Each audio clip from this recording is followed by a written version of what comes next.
One enduring characteristic of the gospel of Jesus Christ as we have received it is this: Jesus almost never answers a question directly.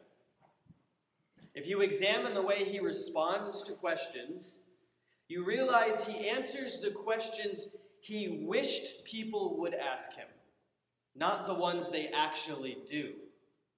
For example, when a legal expert asks him, "Who is my neighbor?" Jesus could have responded, "Everyone." Next question. Instead, he tells the parable of the Good Samaritan, which answers the question he wished had been asked: how can I be a neighbor? The answer to that is by showing mercy to those in need, no matter how different from you they might be. And this happens over and over in the gospel, Jesus answering deeper questions than the ones that were asked. In today's gospel lesson, this pattern holds true in Jesus' conversation with Pontius Pilate. We are right in the middle of the story of Jesus' arrest, trial, and crucifixion. In between a pair of back and forths with the high priests and crowd, Pilate calls Jesus into his headquarters for a private chat, the one we heard this morning. Pilate asks Jesus 3 questions. Actually 4, but the 4th mysteriously didn't make it into the assigned reading. We'll get to that. For each question, Jesus' pattern holds true. He does not answer the question Pilate asks. So this morning, I'd like to reconstruct with you what questions Jesus wished Pilate had asked based on the answers Jesus gives. You all with me? Good. We're engaging in this thought experiment this morning because of this. In our walks with God, receiving answers to questions is often less helpful than coming up with better questions. Receiving answers to questions is often less helpful than coming up with better questions. Remember, we could ask, "Who is my neighbor?" But the answer to that is easy. So the better, deeper question is, how can I be a neighbor? Well, back to Pilate. Pilate comes out of the gate swinging here. Are you the king of the Jews? No, notice this is a yes or no question. At this moment, Pilate is simply litigating, and he's treating Jesus as a hostile witness. Jesus answers, "Do you ask this on your own, or did others tell you about me?" Here, Jesus is probing Pontius Pilate and trying to determine what Pilate's motives are. Is Pilate really trying to get to the bottom of the accuser's complaints? Or is he making small talk inside to keep those outside sweating? Or is he being sincere?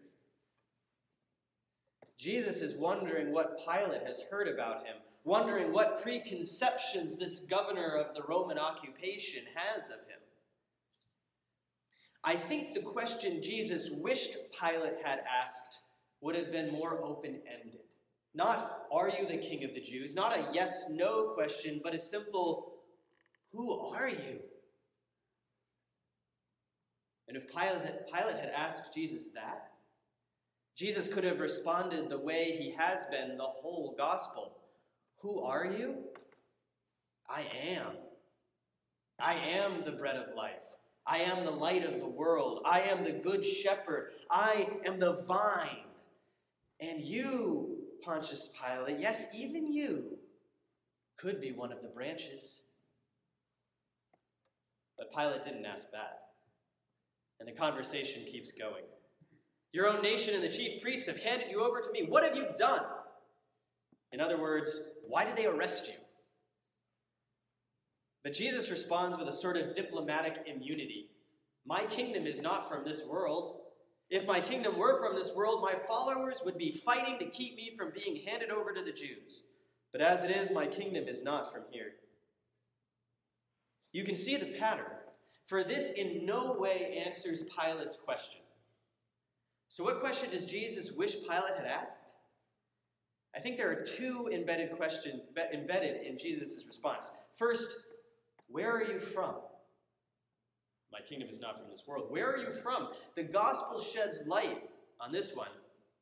In the beginning was the Word, and the Word was with God, and the Word was God. And the Word became flesh and lived among us. The second question is, why is no one fighting for you? This answer is more complicated. And Jesus isn't sure Pilate could ever understand.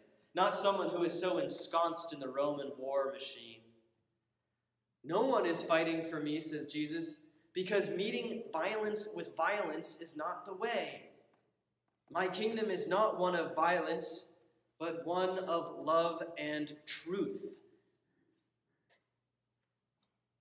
In these first two exchanges, we see Jesus inviting Pilate to change his worldview and ask different questions in different ways than the ones he has always asked. How hard is this for all of us?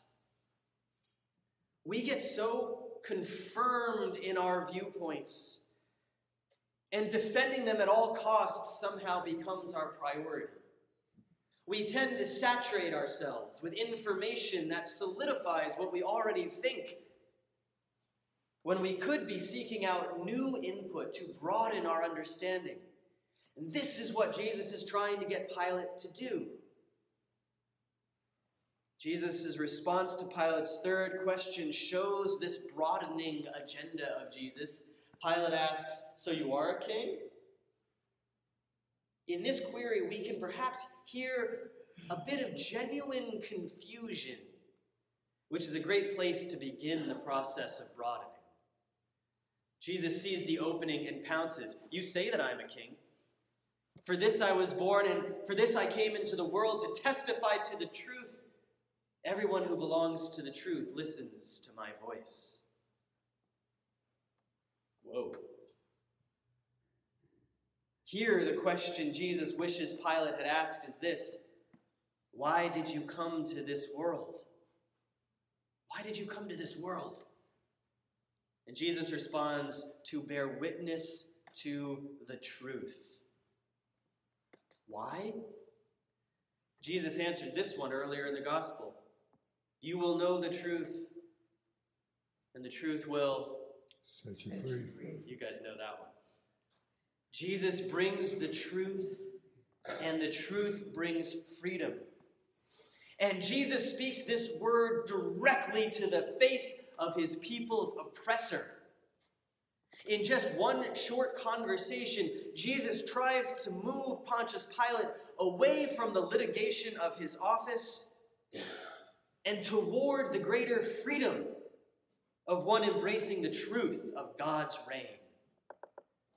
This greater truth invites Pilate to see in the Roman occupation his own complicity in the oppression of Jesus' people.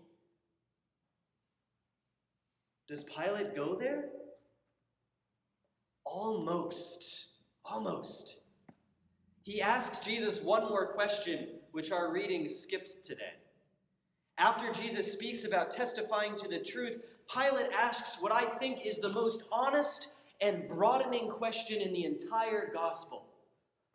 3 little words. What is truth? What is truth? Jesus doesn't have a chance to respond to this one in words, but the mere fact that Pilate asks it is telling. Pilate began with a closed yes-no question. A binary question, yes or no. And he ended with a question of such weight and depth, he probably surprised himself. That's what conversations with Jesus do for the people in the gospel. They always end up asking better, broader questions than the ones they start with. Somehow, Jesus is able to stretch them past their ensconced viewpoints, past their biases. And Jesus does the same for us. When we truly engage his life in the gospel and his way in our own lives, Jesus breaks us from our biases and teaches us to ask deeper, broader, better questions. And then he teaches us to listen for the truth that will set the whole creation